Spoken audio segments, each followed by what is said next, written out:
ช่วงที่ผ่านมากระแสของซีรีส์ทนายปีศาจกำลังถูกพูดถึงอย่างกว้างขวางโดยเฉพาะหลายๆคดีในซีรีส์ดูแล้วชวนให้นึกถึงคดีที่เกิดขึ้นจริงในประเทศไทยหนึ่งในนั้นคือคดีอุ้มหายที่สั่นสะเทือนประเทศไทยคดีบิลลี่พอลจีรักจงเจริญ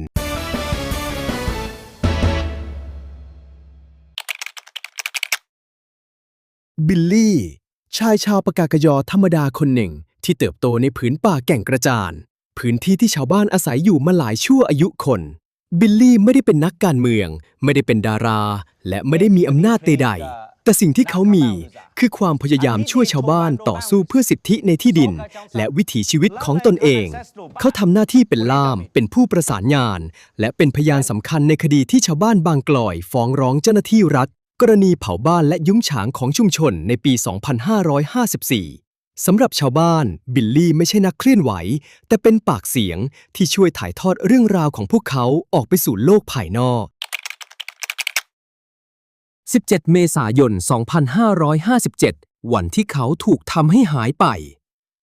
ขณะบิลลี่กำลังเดินทางในพื้นที่อุทยานแห่งชาติแก่งกระจานก็ถูกเจ้าหน้าที่อุทยานควบคุมตัวโดยข้อหาครอบครองน้ำผึ้งป่าเพียงไม่กี่ขวดเจ้าหน้าที่ระบุในเวลาต่อมาว่าได้ตักเตือนและปล่อยตัวเขาแล้วแต่หลังจากนั้นไม่มีใครพบเห็นบิลลี่อีกเลยเขาไม่กลับบ้านไม่ติดต่อครอบครัวไม่ปรากฏตัวต่อสาธารณะราวกับว่าชายคนนี้ถูกลบหายออกจากโลกโดยไม่มีคำอธิบายวันเวลาผ่านไปจากวันกลายเป็นเดือนจากเดือนกลายเป็นปี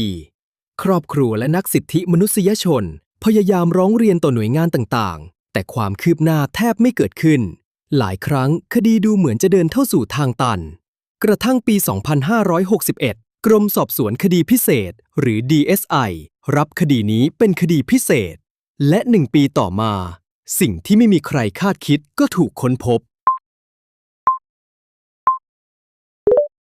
ใต้สะพานแขวนในอ่างเก็บน้ำแก่งกระจานเจ้าหน้าที่พบถังน้ำมันขนาด 200 ลิตรภายในมีชิ้นส่วนกระดูกมนุษย์ที่ถูกเผาผลตรวจ DNA ในเวลาต่อมาชี้ว่าชิ้นส่วนเหล่านั้นมีความสัมพันธ์ทางพันธุกรรมกับมารดาของบิลลี่การค้นพบครั้งนั้นเปลี่ยนคดีคนหายให้กลายเป็นคดีที่ทั้งประเทศจับตา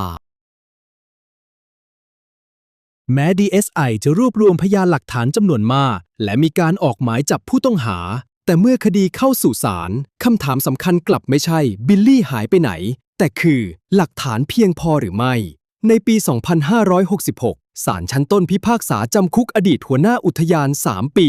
ในข้อหาปฏิบัติหน้าที่มิชอบเนื่องจากควบคุมตัวบิลลี่แล้วไม่ส่งตัวให้พนักงานสอบสวนและไม่มีบันทึกการปล่อยตัว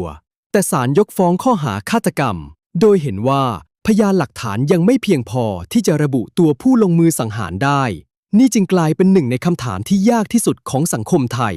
เท่าวิทยาศาสตร์บอกว่ามีคนตายแต่กฎหมายยังพิสูจน์ไม่ได้ว่าใครฆ่า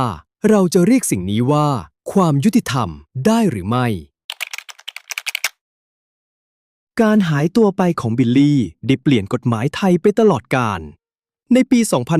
2565 ประเทศไทยประกาศใช้พระราชบัญญัติป้องกันและปราบปรามการทรมานและการกระทำให้บุคคลสูญหายเป็นครั้งแรกที่การบังคับสูญหายถูกบัญญัติเป็นความผิดโดยตรงในกฎหมายไทยกฎหมายฉบับนี้กำหนดว่าหากเจ้าหน้าที่ควบคุมตัวบุคคลแล้วปกปิดชะตากรรมหรือสถานที่ควบคุมตัวอาจเข้าข่ายความผิดฐานทำให้บุคคลสูญหายได้ทันทีกว่า 12 ปีผ่านไปคดีบิลลี่กับคำถามเดิมที่ยังคงอยู่ใครคือคนที่ต้องรับผิดชอบและความยุติธรรมที่แท้จริงจะมาถึงเมื่อไหร่เพราะสิ่งที่สูญหายไปอาจไม่ใช่แค่คนคนหนึ่งแต่อาจเป็นความเชื่อมั่นของสังคมต่อกระบวนการยุติธรรมทั้งระบบแล้วคุณล่ะคิดว่าคดีบิลลี่ยุติธรรมแล้วหรือยังและนี่คือ Decoding News ถอดรหัสคำสำคัญจากข่าวที่ทั้งโลกกำลังพูดถึงแล้วพบกันใหม่สวัสดีครับ